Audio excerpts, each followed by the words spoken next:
ஓட்டுவாங்க அல்லது ரோடு வண்டி ஓட்டுவாங்க.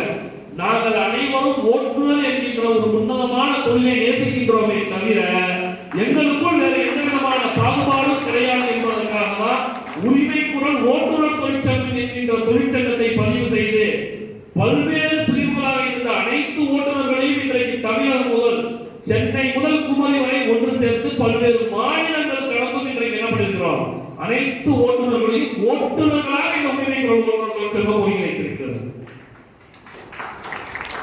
இன்னைக்கு பேசுனவங்க நாளைக்கு பேசுனவங்களா காணாம போயிடுவாங்க. நானும் தலைவரும் எப்பயுமே சொல்றதுதான், அது பேசினாங்க இது பேசினாங்க, பேசுற எல்லாருக்கும் பதில் சொல்றதுக்கு நமக்கு நேரம் இல்லை.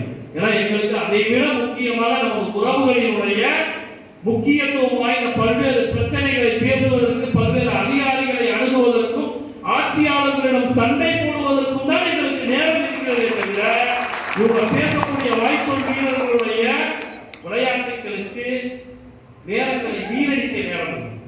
இன்னைக்கு தலைவர் பேசும்போது நம்மளுடைய கோரிக்கைகளை அரசுக்கு வச்சிருக்கிறோம். ஏற்கனவே போக்குவரத்துறை ஆணையரோட பேச்சுவார்த்தை நடந்திருக்கு. வெகு விரைவில் அரசோட அடுத்த கட்ட பேச்சுவார்த்தை இருக்கு. நம்மளுடைய மிக முக்கியமான நோக்கம் ஆட்டோமீட்டர் கட்டணம் தான். அதுல மிக மாற்று கருத்து கிடையாது. நம்மளுடைய தொழிற்சங்கத்துக்கு பல்வேறு கோரிக்கைகள் இருக்கு. சிறுநக சரக்கு வாகனம் சார்ந்தது, கால் டாக்ஸி சார்ந்தது, அனைத்து மாவட்டங்களையும் சொந்த பயன்பாட்டு வாகனங்களை இயக்குவது சம்பந்தமாக எத்தனை கோரிக்கைகள் இருந்தாலும் இந்த சங்கத்தில் இருக்கக்கூடிய அத்தனை ஆயிரம் ஓட்டுநர் தொழிலாளர்களும் உறவுகளும் பிரதான கோரிக்கையாக ஏற்பது ஆட்டோமீட்டர் கட்டண உயர்வை தான் என்பதை நீங்கள் அனைவரும் இங்கு நன்றாக புரிஞ்சுக்கணும். எங்களுக்கு முதல்ல ஒற்றை கோரிக்கையை நிறைவேற்றி கொடுங்க அப்படின்னு தான் இன்னைக்கு வரைக்கும் நம்ம கேட்டுக்கிட்டு இருக்கிறோம். முதன்மையான எங்களுடைய எல்லா கோரிக்கையும் நிறைவேற்றணும். ஆனா முதன்மையான கோரிக்கையாக நம்ம வச்சிருக்கோம். கடந்த 10 ஆண்டுகளை கடந்த இந்த கோரிக்கைகளுக்காக நம்ம பேசிக்கிட்டு இருக்கோம். நம்மளுடைய ஓட்டுநர் உறவுகள்கிட்ட எனக்கு ஒரு சில விஷயங்கள் இருக்கு.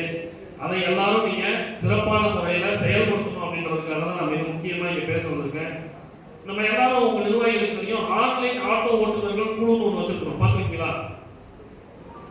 எல்லா மாவட்ட நிர்வாகிகளுக்கும் அந்த லிங்க் எடுத்து உங்களுடைய குழுவை போடுது. ஒரு ஆன்லைன் ஆட்டோ ஓட்டுநர்கள் குழு வச்சிருக்கோம்.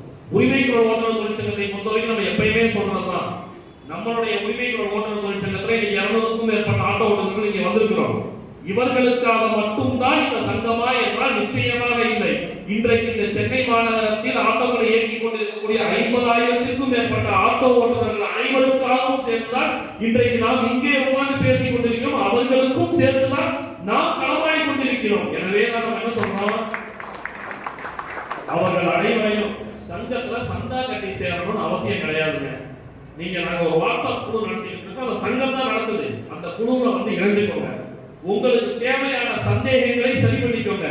உங்களுக்கு தேவையான உதவிகளை கேட்டு எங்களால் முடிஞ்ச ஆலோசனைகளை கொடுத்து அந்த உதவிகளை சரி பண்ணி தரணும் அப்படின்ற விஷயங்களை மிக தெளிவா அனைத்து ஆட்டோ ஓட்டுநர்களுக்கும் கொண்டு போய் சேருங்க. இன்றைக்கு நம்ம எல்லாருக்கும் ஒரு விஷயம் தெரியும்.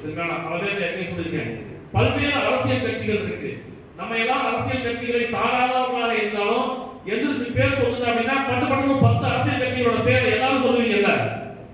ஏன் சொல்லுவீங்க? உங்களுக்கு ஏன் அந்த அரசியல் கட்சிகள் தெரிஞ்சிருக்கு? நடைமுறையில் இருக்காங்கலாம் தாண்டி நம்ம அனைவரும் வாக்காளர்கள். எனவே நாம் யாருக்கு வாக்கு செலுத்த வேண்டும் என்பதை யோசிப்பதற்கு முன்பு இவர்கள் எல்லாம் யார் என்பதை தெரிந்து வைத்திருக்க வேண்டிய கடமை நமக்கு இருக்கு. அதனால தெரிஞ்சு வச்சிருக்கோம். நம்ம அந்த கட்சியில இருக்கிறோம் இல்லையோ, உரிமை குரல் ஓட்டுநர் தொழிற்சங்கத்தின் உறுப்பினர்களாக இருக்கிறார்களோ இல்லையோ அது நமக்கு அடுத்த பிரச்சனை. ஆனா இந்த ஆட்டோ ஓட்டுநர்களுக்கு, ஆட்டோ ஓட்டுநர் தொழிலாளர்களுக்கு, ஒட்டுமொத்த ஓட்டுநர் தொழிலாளர்களுக்கும் குரல் கொடுப்பதற்கு உரிமை குரல் என்கின்ற ஒரு அமைப்பு இருக்கிறது, என்றென்றும் ஒரு செயலாற்றி கொண்டிருக்கிறது. அதை பற்றி அனைவருக்கும் தெரிய வைப்பதுதான் நம்முடைய முதல்வர் கடமை. நம்ம நேற்று அழைப்பு கொடுக்கும் போது கூட சொன்னோம், இன்றைக்கு அனைத்து சென்னை மண்டல ஆட்டோ ஓட்டுநர்களுடைய ஒன்று கூட இருக்கு.